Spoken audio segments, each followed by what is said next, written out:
जय बाबा Mangalnath recording studio गौशाला मोहतरी नेपाल। ये छोड़िए गोचुमान दे बही, ये छोड़िए गोचुमान दे बही तो न दे बही तो जहर खाके मर जइबो,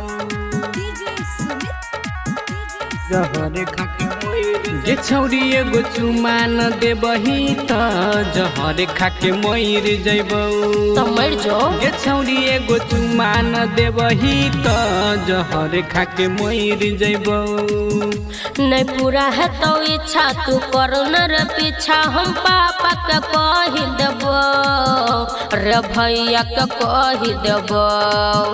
गे छौड़िए गोचुमान दे बही तो जहर खाके मर जइबो, तो मर जो। गे छौड़िए गोचुमान दे बही तो जहर खाके मर जइबो।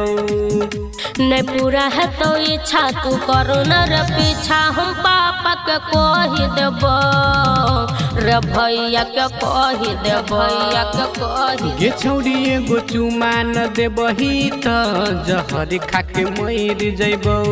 अच्छा गे छौड़िए गोचुमान दे बही तो जहर खाके मर जइबो। तो सुनबे छी की रे। ये छोड़िए गोचुमान दे बही तो जहर खाके मर जइबो, जहर खाके मर जइबो। चुमान दे बही पापा के कही देबो, पापा के कही देबो, भैया के कही देबो, कही देबो। देखी के तो हर चढ़ल जवानी, अच्छा। वेला छवरा के पानी गे, पानी गे। चुप। देखी के तो हर चढ़ल जवानी, ओहो। वेला बुढ़ाबो के पानी गे, पानी गे, पानी गे, पानी गे। हो तो ने छोड़ा फल जो पीले गंगा जल की जिंदगी तैर जतो रे, जिंदगी सबैर जतो। गे छौड़िए गोचुमान दे बही तो बोले? जहर खाके मर जइबो। अच्छा गे छौड़िए गोचुमान दे बही तो जहर खाके मर जइबो। अरे चल निकल। गे छौड़िए गोचुमान दे बही, गे छौड़िए गोचुमान दे बही तो न दे बही तो जहर खाके मर जइबो, जहर खाके मर जइबो।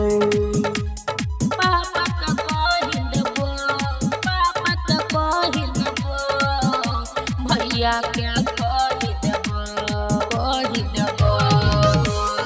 ओठ के लाली कान के बाली, अच्छा। दिल कौ के तना के घायल गे, घायल गे। चुप। ओठ के लाली कान के बाली, ओहो। दिल कौ के तना के घायल गे, घायल गे, घायल गे।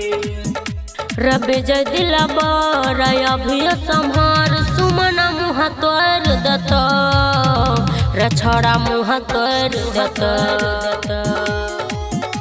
गे छौड़िए गोचुमान दे बही बोले? जहर खाके मर अच्छा। जइबो, जहर खाके मर जइबो।